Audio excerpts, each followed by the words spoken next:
አዳዲስ ከስተመሮቻችሁ እንዴት ነው የተረዳችሁ ያላችሁት?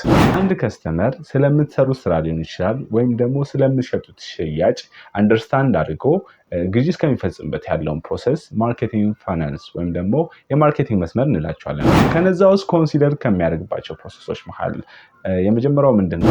አዌርነስ ነው። ምክንያቱም ስለእናንተ ፕሮዳክት ወይም ደግሞ ስለምትሰጡት ሰርቪስ አዌር የሚያደርግበት ወይም ግንዛቤ የሚኖርበትን ፕሮሰስ ያስቀምጥልናል።